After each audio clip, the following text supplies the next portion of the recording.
Olá, estamos aqui reunidos para comemorarmos os 25 anos de fundação do Instituto Zoobotânico de Morro Azul, o ISMA. Hoje vamos falar sobre o passado, vamos relembrar coisas boas, vamos falar sobre o presente, as coisas que estão acontecendo, e vamos traçar planos para o futuro. Nesse momento tão difícil que nós estamos vivendo, eu acho muito importante nós falarmos sobre o que vamos fazer, começarmos a nos estruturar para o que virá pela frente. Espero que seja um futuro brilhante para todos nós, certo? Olá a todos. Estamos muito felizes de promover essa semana ISMA 25 anos e vamos receber hoje nossos convidados. Vamos receber a professora doutora Eliane Jaques. Possui mestrado em Ciências Biológicas pela Universidade Federal do Rio de Janeiro, doutorado em Ciências Biológicas pela Universidade de São Paulo. Atualmente, é professora associada da Universidade Federal Rural do Rio de Janeiro. Tem experiência na área de botânica, com ênfase em taxonomia de fanerógamos, atuando principalmente nos seguintes temas: begoniácea, Mata Atlântica e florística. Doutora Eliane, professora, muito obrigada por aceitar nosso convite. Eu que agradeço. Obrigada pelo convite. Vamos receber também o graduando do curso de Engenharia Florestal do Instituto de Florestas da Universidade Federal Rural do Rio de Janeiro, Mahat Pinto Eliote Fernandes, bolsista do PROEST, Universidade Federal do Rio de Janeiro. Muito obrigada pela sua participação, Mahat. Tá, eu agradeço. Recebemos hoje também a doutora Anelise Frazão, uma das pesquisadoras colaboradoras do ISMA e pós-doutoranda na Universidade de São Paulo, para entrevistar a professora Eliane. Bem-vinda, Anelise. Bem-vinda, professora Eliane. Bem-vindo, Mahat. Bem-vinda a todos. Muito obrigada, Cecília, pelo convite. É um prazer muito grande poder estar aqui hoje com vocês, na semana, né, de comemoração, né, de 25 anos de Instituto Zoobotânico de Morro Azul. E é com muito prazer que eu vou participar aqui dessa conversa com a professora Eliane e com o Mahat, né? E para mim é muito especial, a gente estava aqui antes de começar conversando, né, como que as coisas da vida são tão dinâmicas, né, e assim como o ISMA, o Elia Cecília participaram da minha formação e participam da minha história, né, da minha trajetória por alguns anos já como pessoa e como cientista, a professora há alguns anos atrás. Então, eu trabalhei com ela como monitora de uma disciplina que ela oferece ainda, né, na universidade, para engenharia florestal. Foi um período de muito aprendizado. Tem aí uns anos atrás, assim, uns 12, 13 anos já. Muito bom poder fazer essa conversa aqui com vocês, né? Bom, então hoje a gente vai conversar com a professora Eliane e com o Mahat, que vão falar sobre um projeto super interessante que eles propuseram recentemente e estão começando a desenvolver esse projeto. Então toda a nossa conversa vai ser sobre isso hoje, né? Então, Eliane, eu gostaria de começar a fazer uma pergunta para você, sobre esse projeto, né, que chama Conscientização Ambiental através da avaliação de ocorrência de espécies bioindicadoras de begoniácea, da bacia hidrográfica do Guandu. Você poderia falar com a gente um pouco o que significa um projeto de extensão universitária e como que o ISMA poderia contribuir, né, nesse projeto de forma efetiva? Sim, obrigada, Anelise, pelas palavras. Também é um prazer estar aqui, reunido com você. Depois de tantos anos, eu sabia que seria tão emocionante reencontrar, né? Então, esse projeto, como você mencionou, é um projeto que foi dentro de um edital da PROEST, da Pró-Reitoria de Extensão na Universidade Federal Rural do Rio de Janeiro. Um título resumido, né, que begônias bioindicadoras do Rio Guandu, resumindo, né? E o projeto de extensão é basicamente o que as universidades, o ensino superior, né, brasileiro, ele está embasado num tripé, né, nesses 3 eixos: o ensino, a pesquisa e a extensão. Então, a extensão ela faz uma ligação entre esses eixos, né, pegando a matriz curricular dos cursos, aquilo que se produz na pesquisa, se desenvolve na pesquisa, e faz uma ligação entre o ensino e a pesquisa para apresentar os resultados através, né, da comunidade externa e interna da universidade. Então, faz esse elo de ligação bem dinâmico para a gente poder trabalhar com o que se produz dentro do ensino superior e apresentar isso para a sociedade.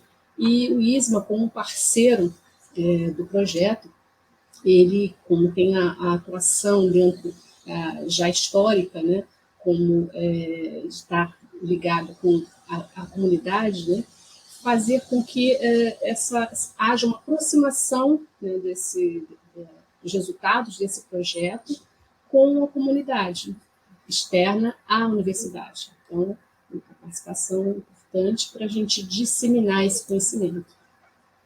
Muito legal mesmo. E é bastante interessante, né? Porque o ISMA ele tem historicamente, né, essa ideia de usar a ciência cidadã, né, como fronte das realizações dos estudos dentro do Instituto. Então, acredito que realmente o seu projeto, né, o projeto que vocês estão apresentando, tem mesmo uma integração, uma conexão muito grande com o Instituto. Sim. Legal. E aí, eu fiquei pensando aqui sobre esse momento que a gente está passando agora, né, tão desafiador, de pandemia, que as nossas gerações não viram coisas similares. Então, tem sido um processo bastante desafiador para a gente, né? E aí eu queria que você pudesse falar com a gente um pouco sobre como que isso tem influenciado suas pesquisas, e nesse projeto especificamente, né, que envolve relação com pessoas, com comunidade e tal, como que essas pessoas, como que vocês estão fazendo, né, lidando com esse processo agora desafiador da pandemia, sendo que uma das partes do projeto é ter essa conexão com pessoas, né? Envolve pessoas, o projeto em si. Então, sim, como que tem sido isso? Ele envolve pessoas e a gente precisa disseminar através desses contatos, né, que são realizados. Então, inicialmente, a gente desenhou esse projeto, né, para atuar dentro de um ambiente não pandêmico, mas que a gente já tinha noção de que aconteceria, mas nós não tínhamos a noção do tempo que isso ia durar. Então, a gente partiu sempre de reuniões remotas, né? Até mesmo eu com os bolsistas, são dois bolsistas associados a esse projeto, que é o Mahat, que está aqui conosco, e o Giovanni Barbosa também, que também atua no projeto. E a gente iniciou sempre com reuniões remotas, e trabalhando de forma remota para criar um resultado para isso. E assim como reuniões com os grupos, outros parceiros, através de reuniões remotas, que a gente também teve que modificar a maneira de aproximar, né, desse grupo. Está sendo bem difícil, vou te falar. Não está sendo fácil, está sendo bem difícil. E agora com o início da vacinação, a gente está começando a poder abrir um pouco mais, né? Já visitamos de forma local um dos parceiros para a gente poder começar a desenhar o que nós estaremos atuando, né? Que dentro da forma de divulgar esse conhecimento. Enfim, é tudo um desafio, é coisas novas que a gente está tentando reconhecer como uma limitação, mas que a gente também está aprendendo muito com isso e tornar essa maneira de divulgar o melhor possível, né, dentro do que a gente tem hoje em dia. Né? Sim, eu imagino que como esteja sendo difícil, né, fazer esse projeto, porque eu imagino mesmo que a idealização tenha ocorrido antes de todo desse período, né? E para o Mahat também eu imagino que esteja sendo um aprendizado muito grande, né, Mahat? Porque você é estudante de graduação, né, da engenharia florestal, correto? E aí você tá todo esse processo de adaptação também, né? De como resolver esses projetos, né? Dessa forma. Como que tem sido Sim, isso para você?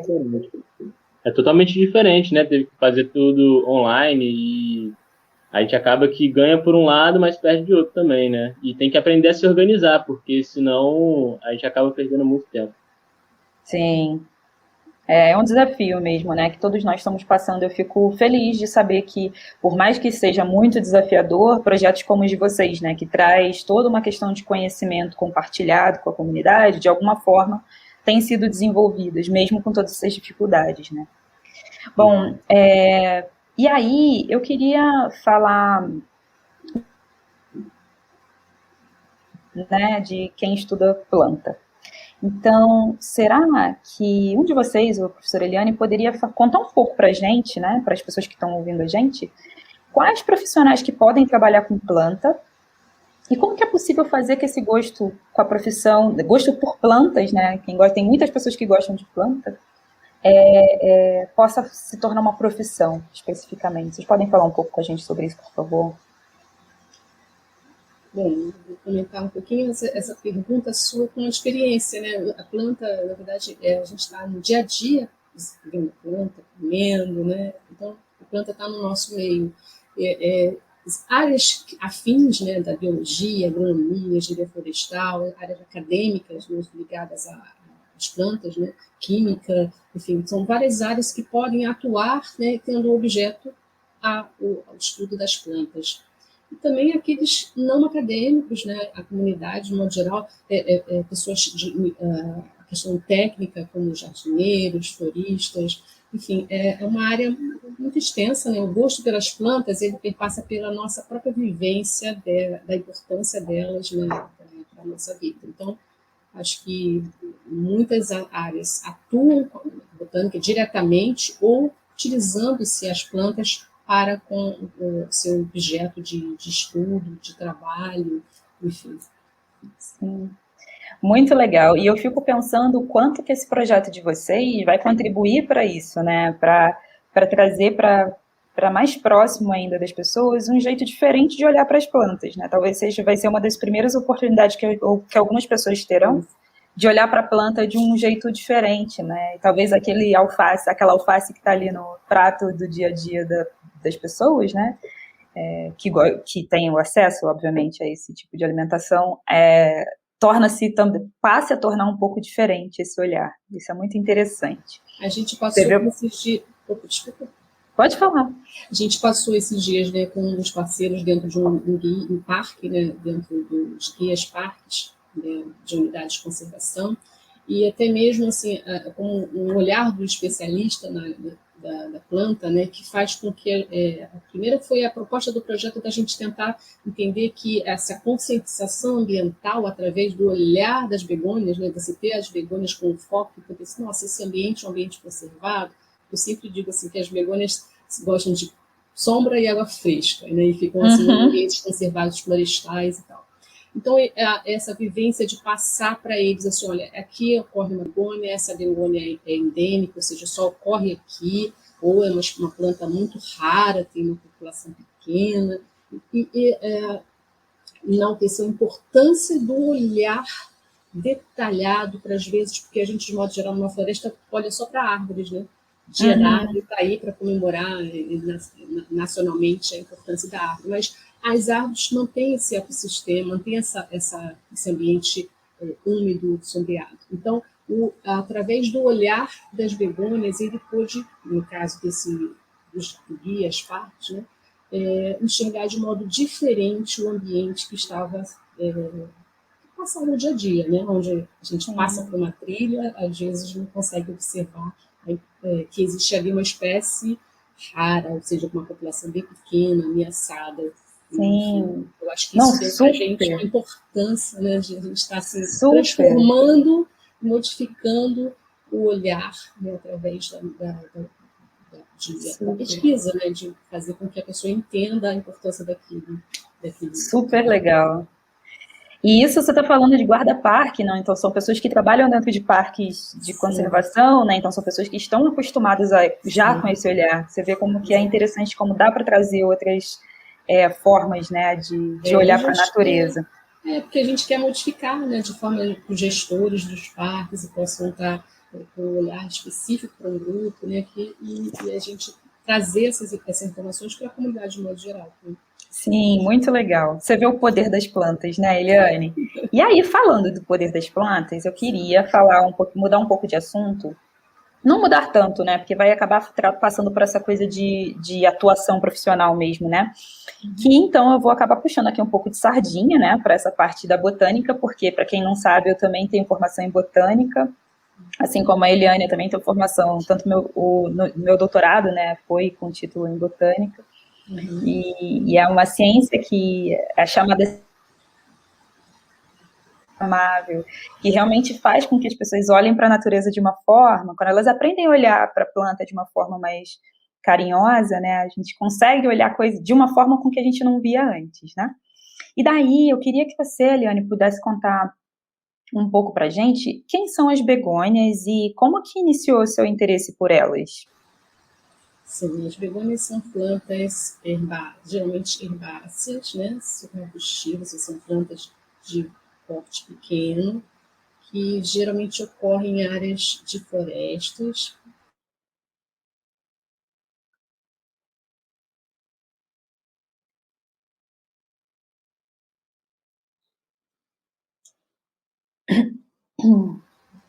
Bom, as begônias são plantas que ocorrem em áreas de florestas, são plantas herbáceas, subarbustos, né, que tem de forma, quando a gente pensa nesse nome, sempre associado a plantas ornamentais, mas de fato elas são plantas que para o Brasil, né, compõem assim, um grupo de plantas bastante importante na Mata Atlântica, por exemplo. Né?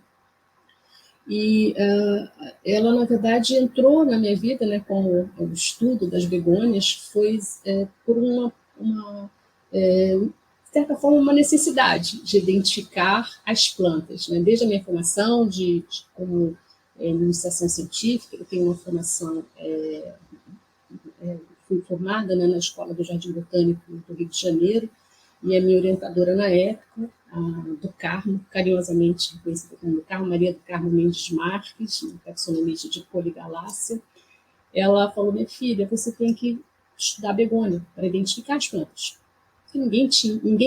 As coletas chegavam nos herbários, nessas coleções de plantas, né, e não tinha nome, então ninguém conhecia as plantas. Naquela ocasião, nós não tínhamos nenhum especialista dessa família no Brasil.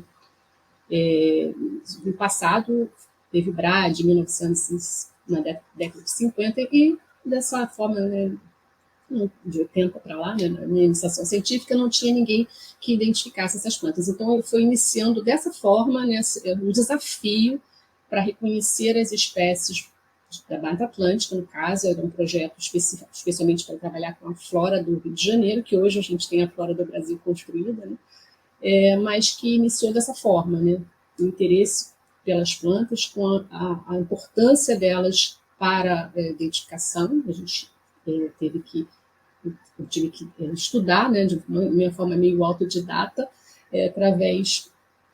para reconhecer essas espécies. Né? Então, foi dessa maneira. Super legal, Eliane. Achei máximo saber que você começou dessa forma, né, com a Maria do Carmo, que é muito interessante, né, pensar como... Me faz pensar várias coisas, né? A necessidade da gente classificar planta, né? Basicamente, essa é uma das primeiras formas que as pessoas se atraem por plantas, mesmo pessoas que não trabalham com isso necessariamente, né? E você pegou, assim, começou, né? Você estuda um grupo que é muito lindo e bastante desafiador nesse processo de identificação. Elas são plantas cheias de surpresas, né? Assim, na morfologia delas, né? É muito interessante. Bom, e aí... Então, assim, as begônias realmente são plantas lindas, encantadoras, e todo mundo já deve ter visto alguma begônia em Morro Azul mesmo. A Engenheiro Paulo de Fronten realmente tem várias, então é muito fácil você encontrar essa planta nos jardins, crescendo de forma espontânea, né?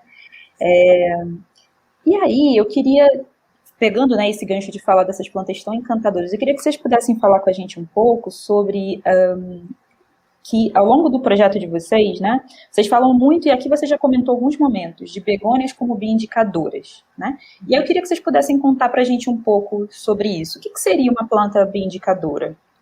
E como que as begônias, né, funcionariam dessa forma? Então, é uma espécie que indica a qualidade do ambiente. Através desse projeto, a gente enxergou que, muito tempo, quando eu caminhava no campo, né, nessas pesquisas de campo, eu, ao andar em determinado local, eu falava assim, né, com a minha equipe do lado, assim, aqui tem begônia. Ficava pensando, como assim? Aí eu caminhava num lugar, aqui não tem begônia, não vou achar begônia. Muitas vezes com umas áreas mais antropizadas, né? Então, eu comecei a perceber que, de uma forma subjetiva, né, que a qualidade do ambiente ela estava ali refletindo também na ocorrência ou não dessas espécies. E, de uma forma empírica, né, começava a entender que aquele ambiente era possível encontrar uma espécie ou não. Então, através desse olhar, né, e tentar apresentar isso de uma maneira mais... de uma forma mais clara, mais simples, né, de que a presença dessas espécies ou não indicariam que aquele ambiente tem uma qualidade de sombreamento e de umidade. Porque algumas espécies elas não toleram ambientes extremamente ensolarados. A maioria fica mais ou menos numa cobertura, assim, num dossel, né, que a planta ocorre lá embaixo, né, ela tem um estrato herbáceo, uma floresta, né, a gente tem as árvores emergentes, todas aquelas camadas de árvores, né, vai filtrando a luz que vai chegar até uma parte de baixo da floresta. Então, essas plantas herbáceas, elas precisam dessa luz, mas, ao mesmo tempo, elas conseguem viver ali, né?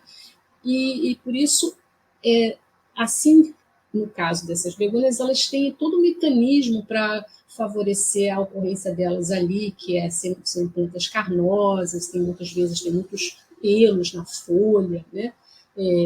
Certos recursos que elas possuem para viver nesses locais. Então, a presença delas nesse ambiente, né, se ela ocorre ali, eu vou mencionar aqui que a maioria das espécies ocorre na Mata Atlântica. Nós temos aproximadamente 211 espécies de begônias no Brasil e 190 e pouco, né, são endêmicas do país e 170 e pouco, aproximadamente, são endêmicas da Mata Atlântica. Então, num ambiente florestais, né, com alta umidade, a proximidade da água é um fator importante, e também o sombreamento. E às vezes, mas não tem plantas begônias na caatinga, né? Tem. Tem plantas no cerrado, begônias no cerrado? Tem. Só que muitas vezes essas plantas, nesses locais onde a água não é muito abundante, vamos dizer assim, nem no solo, nem na atmosfera, elas apresentam algum recurso para favorecer o crescimento delas ali. Então, elas indicam, de alguma forma, que esse recurso, às vezes numa rocha, mas bem no meio da rocha, né, numa estrutura sombreada, no caso da caatinga, do cerrado, ou na Mata Atlântica, às vezes sobre rocha, mas na Mata Atlântica um ambiente mais úmido e sombreado, né? Então, elas indicariam ali que esse ambiente, a presença delas, tem no caso da Mata Atlântica, uma umidade e assombreamento adequados, né, um ambiente preservado. E a gente, uma vez foi feita uma pergunta, né, para mim, assim, você então podia me dizer, né, uma pergunta assim, onde essas plantas, essas begônias ocorrem? Existe algum local? Você tem assim, uma preferência? Eu falei, olha, elas têm preferências altitudinais, né, pode ocorrer desde 50 metros até 2.400 metros de altitude, e tem essa amplitude, né, da sua ocorrência. Pode ocorrer em matas de áreas mais baixas ou até de altitudes mais altas, mas o que importa, né, para ocorrer a ocorrência dela é que existe um ambiente equilibrado, né? Então, a partir disso aí, a gente partiu com o pressuposto. Bom, espécies podem ser indicativas da qualidade de ambiente. Então, portanto, espécies bioindicadoras. e a gente quis trazer essas informações para a comunidade fora da universidade, né, também, que não são especialistas em begônia, não são acadêmicos, mas que têm esse interesse pelas plantas e pela qualidade do ambiente. E foi aí que a gente desenhou esse projeto, e o Mahat poderia até apresentar para a gente agora como a gente vai trazer essa informação acerca dessas espécies bioindicadoras. Que forma? Excelente. Conta para a gente um pouco, Mahat. Beleza. O nosso projeto tem essa ideia de estar ampliando o conhecimento acerca das begônias, dessas espécies bioindicadoras, para toda a população, e, em geral, as pessoas que estão interessadas nisso e têm interesse em saber um pouco mais sobre a diversidade local. E, para isso, a gente está desenvolvendo várias ações, né? Que é entrar em contato com os parceiros que estão dentro da bacia do Rio Guandu, atuando, de certa maneira, ligada com o meio ambiente. E esse aqui é o produto de um dos nossos trabalhos, que é um jogo / material visual que apresenta de uma maneira lúdica essas espécies de begônias, algumas características sobre elas, e dentre elas, principalmente a geocorrência, né? Que são o número de registros que elas apresentam nos herbários, os estados que elas ocorrem e os municípios que elas ocorrem dentro da bacia do Rio Guandu. E a ideia com isso é deixar mais aprazível, né? A ideia de você estar mexendo com alguma coisa que você não tem conhecimento, mas ao mesmo tempo está descobrindo, está se divertindo com aquilo e poder estar, enfim, aprendendo enquanto se diverte, é isso. Super legal, Mahat. Então, peraí, então quer dizer que vocês vão... Uma das atividades de vocês é a aplicação, né? Jogar com as pessoas, né?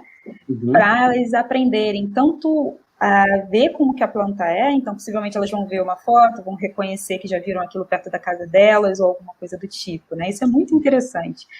Fiquei bem contente assim de ver, né, uma das estratégias que vocês estão usando, né, para falar sobre o que é planta bioindicadora, o que vocês conseguem saber a partir disso e como que as pessoas, né, mesmo que não sejam profissionais botânicos, podem contribuir para a geração de conhecimento até, né, sobre essas plantas. Muito legal mesmo.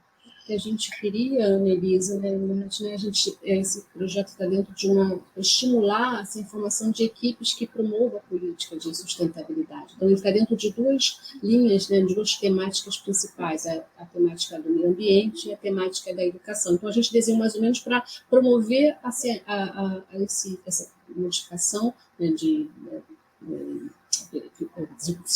divulgar esse conhecimento, né, para inovação científica também para escolas, na educação básica, né, e associar o que a gente produz na universidade e trazer essas informações de uma forma lúdica, né, através de jogos, de vídeos que nós também estamos produzindo, então transformar esse conhecimento de uma maneira lúdica e esclarecedoras e com a base científica, né, que eu acho mais importante. A gente não está assim, a gente está produzindo essas informações. Isso que eu acho bem interessante no projeto de extensão, né, que vai unir assim, o ensino, a pesquisa e junto à extensão, que a gente produz esse conhecimento dessa forma diferente, né, daquela maneira como a gente quer divulgar esse conhecimento. Eu até agradeço aí, assim, existe um núcleo de sustentabilidade da ProEst que estimula essas iniciativas, né, da gente promover a disseminação de conhecimento assim. Excelente. E aí, Engenheiro Paulo de Fronten, então, para quem não sabe, está dentro da bacia do Guandu, então o Instituto Zoobotânico de Morro Azul está incluído, né, nessa região. Então, acho que vai ser bastante interessante, né, pensar no desenvolvimento, né, desse projeto de vocês aí na região também. Eu penso que isso seja realmente muito rico para todas as pessoas aí da região e de todos os municípios envolvidos, né, que estão dentro da bacia do Rio Guandu. Muito legal. E aí, pensando nisso, em como que isso pode trazer algumas perguntas, algumas inquietações para as pessoas que estiverem envolvidas de alguma forma nesse projeto, né? Você sabe que é muito interessante que essas plantas são tão lindas e, ultimamente, ainda mais agora durante a pandemia, começou a aparecer um monte de gente que quer ser pai ou mãe de planta. E eu acho o máximo, né? Porque eu gosto muito de planta e eu acho que as pessoas precisam mesmo faz bem para todo mundo, faz bem para a natureza, para a saúde da gente, né? Olhar para as plantas com um pouco mais de carinho, né? E aí eu fico pensando assim, as begônias, elas são plantas muito ornamentais, né? E elas acabam fazendo parte desse interesse das pessoas, né? De cuidar delas e incluir essas plantas nas suas casas. Só que assim, enfim, várias outras plantas também. Assim, tão lindas quanto as begônias, né? Que, enfim, estão por aí na natureza. Só que existe um problema associado a isso, né? Que é um problema sobre a extração das plantas que estão lá na natureza. Então, as pessoas, ai, que planta linda, eu queria muito ter ela na minha casa, né? Isso realmente é um problema? Eu queria que vocês comentassem um pouco com a gente sobre isso. Isso é realmente um problema? E se sim ou não, enfim, vocês poderiam contar para a gente um pouco como esse tipo de atividade pode impactar em espécies de begônia especificamente? E se, por acaso, esse tipo de tema associado à extração, né, dessas plantas na natureza, o impacto delas, faz parte do projeto de vocês. Vocês podiam comentar com a gente um pouquinho, por favor? Sua pergunta é bem abrangente, perpassa pela questão da conservação da natureza, né? Se a gente pensar que nós não deveríamos comprar nem animais e nem plantas silvestres, extrair essas plantas dos seus ambientes, dos animais, dos seus ambientes naturais, porque a gente, de certa forma, está impactando no meio ambiente, né? E acaba destruindo populações. Né? Os indivíduos, né, estão juntinhos ali entre si, conjunto deles formam as populações dentro do seu ecossistema, das comunidades, né, vivendo outras populações de outras espécies. Então, tudo tem uma relação entre si, né, para estabelecer esse equilíbrio do ecossistema. Então, se a gente for pensar na conservação da natureza, nós não deveríamos extrair as plantas, né, e, assim, a gente precisa conhecer essas plantas primeiro, né, para depois tentar conservá-las e dessas plantas, quais delas nós poderíamos utilizar, né? Então, no que se refere às begônias, a gente poderia orientar nessa questão, né, do seu uso. A gente conhece as plantas, a gente sabe da maneira como elas, de certa forma, a gente tem algum conhecimento do ambiente onde elas ocorrem e talvez estimar, né, quais as espécies poderiam ser utilizadas e quais delas precisam ser preservadas nos seus ambientes naturais. Por qual razão? Porque, de um modo geral, as begônias, elas têm... primeiro a gente pensar nas espécies brasileiras, são cerca de 211 espécies no Brasil, a maioria delas é endêmica do país, ocorre aqui e não em outro país, né? Então a gente tem um país mega diverso, com muitas espécies, né, de plantas, em especial aqui as begônias nós estamos falando, né?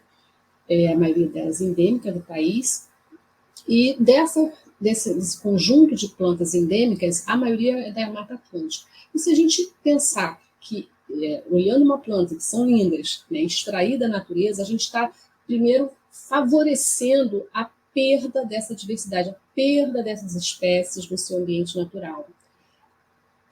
Mais uma razão, por esse grupo ser um grupo de plantas que tem, além de espécies endêmicas, as populações, né, assim, formadas por poucos indivíduos, né, populações muito pequenas. Existem as populações que têm um ou dois indivíduos naquele local e não mais. Existem outros, às vezes tem muitos indivíduos, cerca de 100, vamos supor assim, uma população grande, mas só ocorre naquele local. Não tem um outro conjunto de indivíduos, né, reunidos num outro local. Ou a gente não sabe mesmo, ou realmente não ocorre. Então, eu diria que extrair as begônias do seu ambiente natural vai impactar na conservação dessas espécies que, por hora, não se sabe muito acerca do comportamento delas, qual é a ecologia, o que ela prefere, né? E, dessa forma, eu acho que não é aconselhável, mas, se necessário for, nós poderíamos orientar também o estabelecimento de uso de algumas espécies ornamentais, né? Fazendo como? Replicando, produzindo sementes. As sementes são muito pequenas, parecem pozinhos, né, se a gente pensar numa estrutura. Elas têm basicamente de 300 a 600 micrômetros, transformados isso em tamanho. São como se fossem uns pozinhos, né? Então, ela tem a capacidade muito restrita de ocupar outros ambientes. Então, de acordo com a sua pergunta, eu acho que essas espécies estariam sendo impactadas se extraírem dos locais sem conhecê-las de forma mais abrangente. Eu respondi a sua pergunta como um todo, Annelise? Acho que sim. Não sei se o Mahat queria complementar com alguma coisa. É isso que eu ia perguntar, se o Mahat gostaria de complementar, ou se vocês queriam falar, assim, como que o projeto de vocês, especificamente, se vocês envolvem, né, discussões sobre isso, sobre o uso, né, de plantas de uma forma ampla. A gente não... é como se fosse assim, né, como é uma construção, né, do desenvolvimento, a gente idealizou de uma forma, mas ele pode levar a isso, né, a trazer essas informações dos usos, quais seriam as espécies possíveis para que a gente possa utilizar, replicar, fazer até mesmo, eu acho que em determinadas espécies, elas precisam até ter um estudo nas próprias unidades de conservação para mantê-las ali naquele local, para diminuir o impacto, por exemplo, se tem uma trilha passando por perto, desviar essa trilha, a gente pode fornecer isso, né? Eu acho que a gente, com o projeto de extensão, a gente tem assim, a maneira de falar, né, para as pessoas como elas se comportam e trazer essa luz, essa riqueza, né? Essa maneira de trazer essas informações. Sim, muito legal, Eliane. E aí, então, pensando nessas plantas que são tão lindas, né, as begônias, recentemente tem várias pessoas realmente interessadas em uma espécie específica de begônia, que foi muito conhecida recentemente, que é a begônia imaculata, né? E ela é nativa do Rio de Janeiro, certo? E essas plantas, né, que estão em comercialização, ela é a mesma que pode ser encontrada na natureza? Conta um pouco para a gente sobre isso. E aí eu vou te pedir para falar aqui um pouco, que você falou ao longo da nossa conversa já, sobre plantas endêmicas. Se vocês puderem comentar para a gente o que é isso, o que seria planta endêmica também. Então, planta endêmica é um endemismo, uma ocorrência em um determinado local e não em outro. Por exemplo, é endêmica do Brasil, ela ocorre só no Brasil e não ocorre em outros países. Ou endêmica da Mata Atlântica, ela só ocorre no ambiente da Mata Atlântica e não em outro local.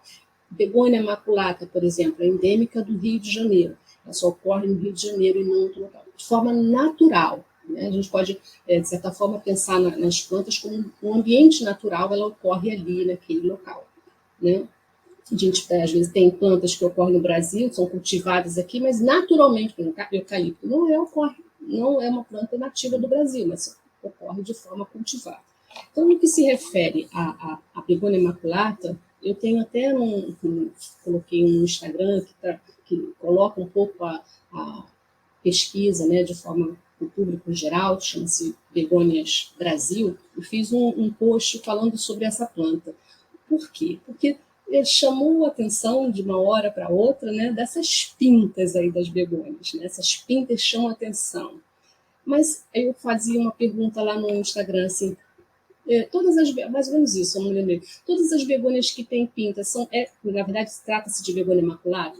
Não, que tem várias begônias que têm essas máculas nas folhas, né?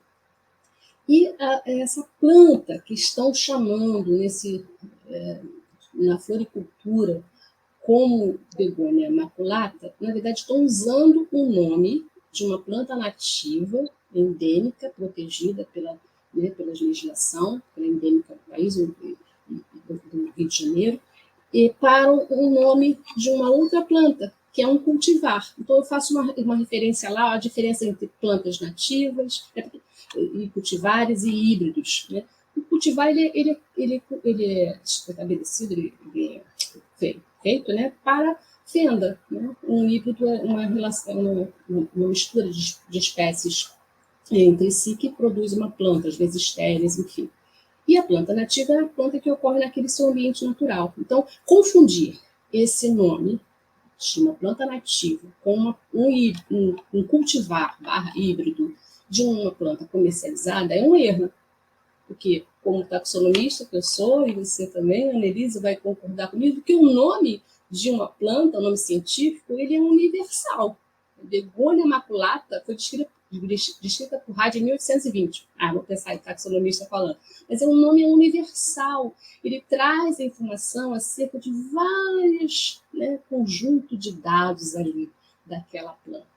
Então, esse nome deveria ser usado para a planta que é natural do Rio de Janeiro. E o cultivar na verdade, tem até um outro nome, um nome de comercializado, mas ninguém usa, né? Então, isso aí eu acho um erro, né? De se associar o nome de uma planta nativa com uma planta que está sendo comercializada, que a gente tem regras, inclusive, né? Para isso, eu já até gostaria de aproveitar essa oportunidade de chamar atenção para isso, né? A importância do nome. Sim, isso é super interessante. Eu fiquei muito contente que você tocou nesse assunto, porque, de fato, né, então, essa planta esse cultivar, que tá muito famoso, né, ele é um cultivar, é uma variedade que eles chamam, né, eles chamam de variedade white, não é isso? Isso, Então, na verdade... é uma planta que foi comercializada, misturada e produzida. Porque você, quando olha a planta, ela está sendo, né? Então, até está sendo um preço alto, né? Dentro da comercialização. Muito. Você olha a folha, é uma folha vibrante, né? Uma cheia de máculas. A Begonia maculata é uma planta nativa, delicada, né? Então, assim, você percebe a diferença, né? Até de uma forma geral, né? Da planta nativa para o cultivar. Mas, de certa forma, estão usando o mesmo nome, né? Sim, isso é muito... que estão fazendo isso? Isso é muito interessante mesmo, assim, porque quando isso tudo começou, a minha preocupação era exatamente essa, né, das pessoas verem plantas similares na natureza e, de alguma forma, fazerem extração delas, né, da natureza. Então, essa planta, esse cultivar mesmo, tem toda uma história por trás, né, ela foi... criada, né, foi climatizada fora do Brasil, então tem toda uma discussão sobre como que a gente poderia olhar para a biodiversidade de uma outra forma também, aqui no Brasil especificamente, que aí entra inclusive o projeto de vocês, né, que é olhar para a natureza, ver potenciais até econômicos, né, para algumas pessoas que têm interesse nesse sentido, mas de uma forma responsável e respeitando, né, a biodiversidade do nosso país. Muito interessante isso. Bom, e aí depois de alguma forma a gente pode até veicular, né, essa sua explicação que você citou, né, no Instagram, que seja uma forma também das pessoas entenderem um pouquinho melhor sobre isso, né, que aqui a gente não tem tanto tempo para falar só sobre esse tópico, talvez seja uma questão bastante interessante. Bom, então, assim, de tudo que a gente está falando até aqui, pensando no projeto em si, né, o foco todo do trabalho, né, ele envolve vários setores diferentes da sociedade, mas fala principalmente de conservação da natureza, da importância que é a conservação da natureza, né. E daí eu queria saber se vocês poderiam falar um pouquinho com a gente sobre o que seria conservação da natureza, né, que a gente fala disso, mas o que é isso, né, a gente sempre ouve falar. E por que ela é importante? E como que a sociedade, nós, individualmente, coletivamente, né, pensando aí em Paulo de Fronten, né, onde o ISMA está, como que as pessoas podem participar desse processo de forma ativa? Então, eu acho que falar de conservação, eu como botânica, taxonomista, né, essa é uma área da ecologia, conservação da natureza, mas falar de conservação da natureza, sobre o aspecto das plantas, eu acho que primeiro a gente tem que pensar que preservar as florestas é essencial, né? Se puxar a sardinha para as begônias, a gente já falou muito sobre isso, né? Cuidar desses recursos hídricos para que a gente possa manter esses mananciais estabelecidos ali nesse conjunto, né, do meio. E conhecer também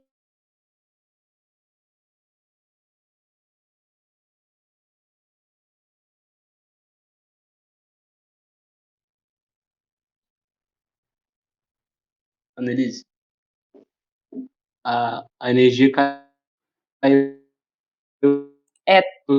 Ixi, deixa eu ver, vamos ver. Voltou. Caiu a luz de novo. Caiu, agora voltou. Voltou, né? Tá, agora sim. Caiu totalmente a luz. Posso talvez repetir? com a sua pergunta, voltar à minha resposta, não pode ser? É isso que eu ia perguntar. Ao invés de eu fazer a pergunta de novo, você pode responder direto. Tá. Então, Annelise, na questão da conservação da natureza, sua importância, a gente vê na preservação das florestas, né? A gente já falou várias vezes aqui do estabelecimento dessas florestas para manutenção especial das begônias, né? Cuidar dos recursos hídricos, porque ali se estabelece aquele conjunto do meio, né? Ambiente saudável. Conhecer também essa questão, você começou a falar sobre plantas na pergunta anterior, né? Comercialização, usos e tal, então, mas também tem que entender o ciclo reprodutivo das plantas para a gente tentar entender como explorar da melhor maneira. Isso também faz parte da conservação da natureza, né? Você conhecer para poder utilizar, né? Conhecer como essas plantas se reproduzem, né, em casas begônias, para que a gente possa utilizá-las. Então, é bom ter esse conhecimento, né? E, como a gente já comentou, assim, uma conservação da natureza também não comprar plantas, animais, né, que estão aí, que são plantas as silvestres, muitas vezes ameaçados, enfim, até a questão de descartar o lixo de forma correta. Então, acho que a importância é manter o ambiente conservado da melhor maneira possível, poder utilizar com critério, né? E participar dessa sociedade, desse processo, dessa importância, né? Eu acho que Mahat talvez queira falar alguma coisa. Mahat, você tem interesse, ele está se formando, né, um futuro engenheiro florestal, e aí realmente a importância da atuação dos engenheiros florestais nessa questão da conservação da natureza, né, em várias maneiras de estar abordando esse tema. Sim, por favor, Mahat. Eu acho que para a população o importante mesmo é cuidar daquilo que está em volta deles, né? Porque a gente tem aí vários problemas da especulação imobiliária, por exemplo, que continua crescendo para dentro da mata, sem se preocupar com um procedimento correto daquilo, né? Que vai diminuir os impactos causados. Mas eu acho que o mais importante mesmo é uma atenção vinda dos órgãos estaduais, para que possa ter um incentivo maior mesmo e estar fortalecendo ações que já ocorram assim. E eu acho que é o melhor jeito mesmo. Mas a população é tão importante quanto, porque elas estão ali vivendo no dia a dia em determinado local. Então, quem vai cuidar daquilo são as pessoas que frequentam ali, são as pessoas que visitam os parques, são as pessoas que moram em torno de uma APA, por exemplo. Então, tem que estar tudo unido. Super legal, é muito importante, né, a gente pensar nisso. Então, assim, quando vocês tiverem a oportunidade de poderem visitar, né, o Instituto Zoobotânico de Morro Azul, vocês vão ver que aquela região ali, todas as pessoas vivem na floresta. Então, eu cresci ali e eu cresci no meio da floresta. Então, a forma com que as pessoas de alguma forma que vivem ali já têm uma relação muito distinta de como em lidar com a natureza, né, e como que a gente pode, de alguma forma, tanto em lugares como esse ou fora desse, né, em lugares, em cidades, como que a gente pode tentar trabalhar com que a gente crie uma cultura mesmo, né, de olhar para a natureza com um pouco mais de carinho e nos ver como seres humanos dentro desse conjunto de espécies, né, isso é bem interessante. Bom, então a nossa conversa infelizmente já está chegando no fim, é muito triste que a gente não tem tempo para ficar falando muitas horas, né, sempre muito limitado, mas foi realmente um prazer muito grande para mim, né, ter sido chamada para conversar com vocês dois. Fiquei muito feliz de ver você, Eliane, depois de tantos anos, né, que participou da minha formação. Eu sou muito grata, né, pelos períodos de tanto aprendizado que eu tive enquanto trabalhava, né, com você, como sua monitora, né? E Mahat, eu fico muito feliz também de ter te conhecido. É muito bom ver, né, pessoas tão jovens e tão engajadas já, né? Assim, pensar o futuro de uma forma tão cuidadosa. Então, quando você já começa a fazer isso durante a sua formação, a gente já vê que tem um futuro muito brilhante te esperando, assim como já está o seu presente, né? Fazendo um projeto tão inspirador como esse que você tem participado. Bom, e aí eu queria saber se vocês gostariam de deixar alguma mensagem final para as pessoas que estão assistindo a gente.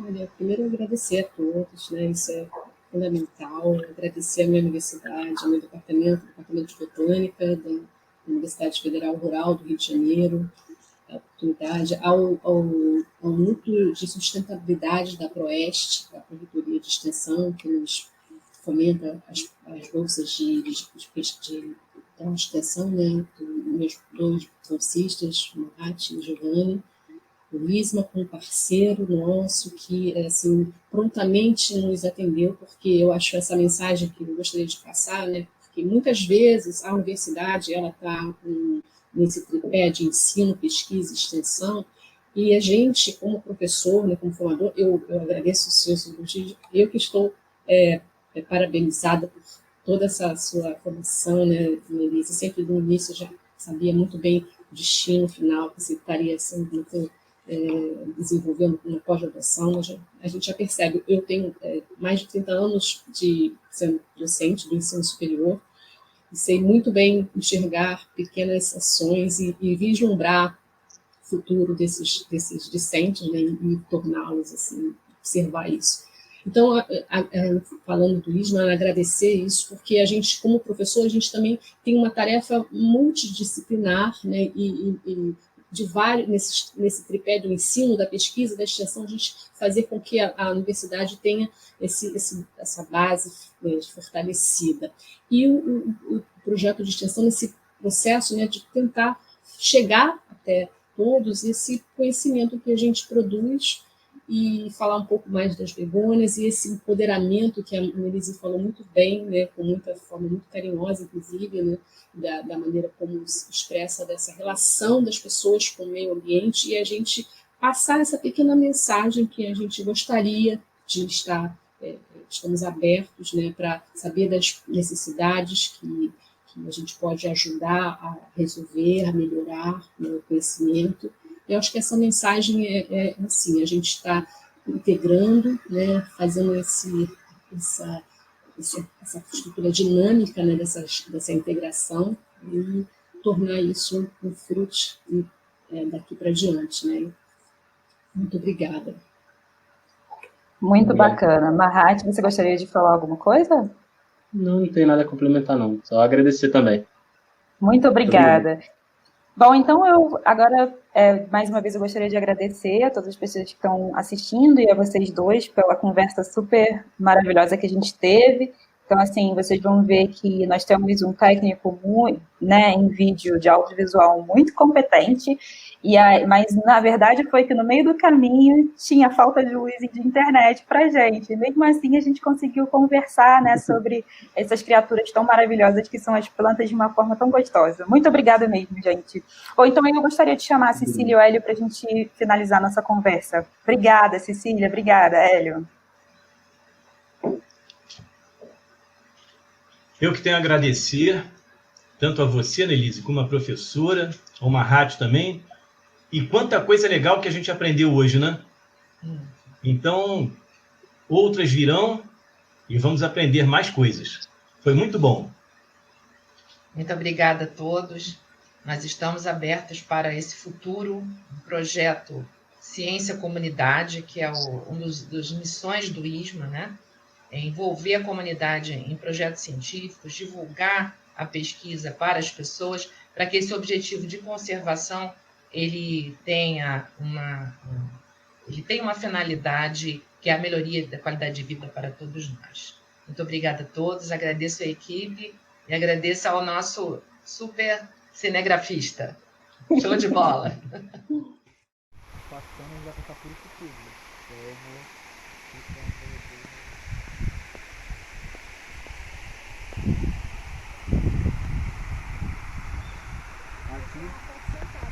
Aqui é muito bom, porque eu falei